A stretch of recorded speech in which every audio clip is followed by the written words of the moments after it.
हमारे साथ इस पर बात करने के लिए नोएडा के रामाज्ञा स्कूल की प्रिंसिपल मिस रीना सिंह हैं। उनसे अच्छा और कौन होगा इसको बहुत अच्छे से बताने के लिए। मैम, सीबीएसई का 12th के एग्जाम्स को लेकर जो सर्कुलर है ऑन स्क्रीन मार्किंग का, उस पर आपकी क्या प्रतिक्रिया है? क्या आप उसके लिए तैयार हैं? कैसे देखती हैं आप इसको? देखिए, in principle it's a progressive thing. चलो हम एक स्टेप आगे डिजिटलाइजेशन पे जा रहे हैं। ऑन एआई के ज़माने में ये होना चाहिए and how do we use the tools, वो it's very good. But question ये है टाइमिंग को लेके। जस्ट एग्ज़ाम शुरू होने वाला है, टीचर्स कितने ट्रेनिंग दिए हैं, बच्चों को भी ये इंस्ट्रक्शंस गया है कि नहीं। बच्चे ऑलरेडी बोर्ड के एग्जाम में आपको पता है थोड़ा स्ट्रेस लेते हैं। उसके सामने जब ये न्यूज़ आएगा कि अब ये स्क्रीन पर टेस्टिंग होगा, पेरेंट्स के लिए भी, बच्चों के लिए एक स्ट्रेस लेवल और लेके जाना बढ़ाने वाली बात है। टीचर्स भी अभी बहुत ट्रेंड नहीं है कि कैसे स्क्रीन चेकिंग करनी है। तो टीचर्स की तरफ से जो आ रहा है, टीचर्स आके मुझे कह रहे हैं कि मैम इतना स्क्रीन टाइम हमारा बढ़ जाएगा, हम कैसे करेंगे उसको। अच्छा, अब टीचर्स को क्या स्कूल में ही रह के डेस्कटॉप के ऊपर करनी है? ऐसा तो नहीं है कि घर ले जाके पर्सनल लैपटॉप पे या उस पर कर रहे हैं।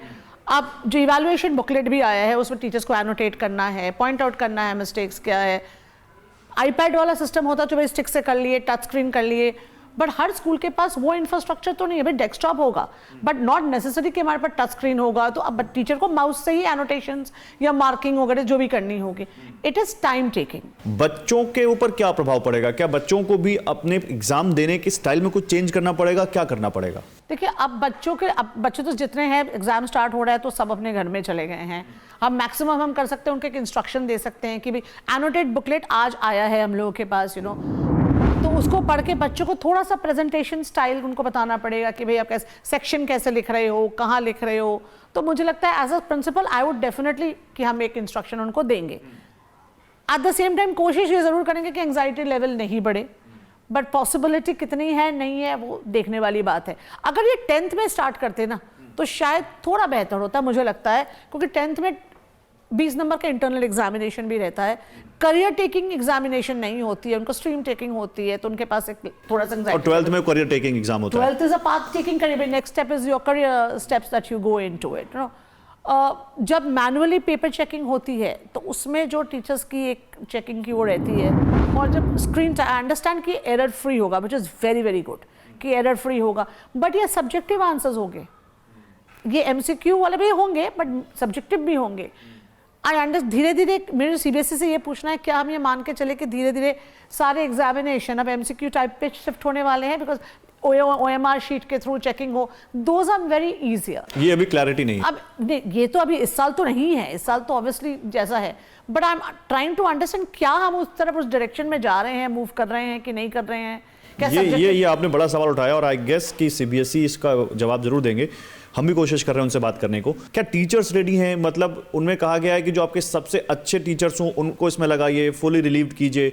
सबसे अच्छा टीचर होना और टेक सेवी होना, दोनों में अंतर है। तो उनके लिए आप क्या कहेंगे? और देखिए, हमारे जैसे स्कूलों में तो हमारे सारे टीचर्स पे टेक ट्रेंड है, आईसीटी उनका इन पार्ट है, बट बहुत सारे ऐसे भी टीचर्स होंगे जो सब्जेक्ट नॉलेज उनका बहुत अच्छा है, बट हो सकता है वो उतना टेक सेवी नहीं है। क्या छोटे शहरों में टियर 2 टियर 3 में ये स्कूल्स रेडी हैं, आपको लगता है? मुझे लगता है हर स्कूल तो रेडी नहीं होगा। अगर आप गांव की बातें करें, देहात की बातें करें, हिंडरलैंड वाली बातें करें, बट उन स्कूलों के शायद वो पेपर्स नहीं जाएंगे उन स्कूलों में, तो वो वैसी स्कूलों को सेटअप करेंगे, उन्हीं स्कूलों के पास भेजेंगे जिनके पास इंफ्रास्ट्रक्चर है, तो ये जो कमी होगी वो अवॉइड हो जाएगा। सोनल, आप क्लास 12th की टीचर हैं और क्लास 12th में अभी जो नया सीबीएसई का सर्कुलर कहता है कि अब आप लोगों को ऑनलाइन स्क्रीन मार्किंग करनी पड़ेगी, तो आप रेडी हैं इसके लिए? आप तैयार हैं?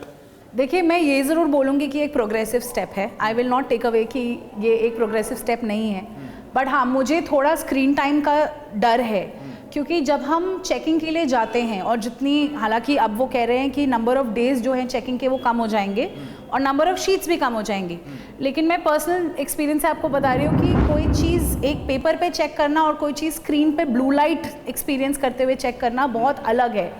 तो मुझे ऐसा लगता है कि जो हमारा विजुअल स्ट्रेन है वो बहुत बढ़ जाएगा। तो बतौर टीचर आपको क्या लगता है क्या होना चाहिए था और जो मिसिंग है इसमें, ये होता तो और अच्छा होता? मुझे लगता है अगर हम ऑनलाइन चेकिंग भी कर रहे हैं तो या तो पूरा फ्रीडम हो कि टीचर कहीं से भी चेक करे, क्योंकि मॉनिटर तो आप ऑनलाइन ही कर रहे हो, फिर नहीं फर्क पड़ता कि इतने से इतने आवर्स के बीच में आप कहाँ से चेक कर रहे हैं। तो मुझे नहीं लगता कि ये जो बाउंडेशन है कि आप स्कूल में ही चेक करें वो ज़रूरी है। हम सीबीएसई के लिए कई चीज़ों की इवैल्यूएशन करते हैं, तब हमारे पास फ्रीडम होती है कि हम इतने से इतने बजे कभी भी कर सकते हैं वो काम। ये एक चीज़ है जो मैं बहुत स्ट्रांगली बिलीव करती हूँ, क्योंकि अपने स्कूल की बात नहीं कर रही, बट मैंने स्कूल्स के कल्चर को देखा है। अगर एक टीचर स्कूल में है तो उसे वो सारी चीज़ें बताई जाती हैं, क्योंकि स्कूल्स के पास भी लिमिटेड टीचर्स हैं। आपके सारे बेस्ट टीचर्स स्कूल से जा रहे हैं चेकिंग करने के लिए, और अगर वो स्कूल के अंदर है तो आपको कोई ज़रूरत है तो आप उन्हें कम्युनिकेट ज़रूर करेंगे। तो CBSE को इस चीज़ पर ध्यान देना चाहिए कि अगर टीचर स्कूल से चेकिंग कर रही है तो किस तरीके से वो बिल्कुल भी डिस्टर्ब ना हो किसी और चीज़ के लिए।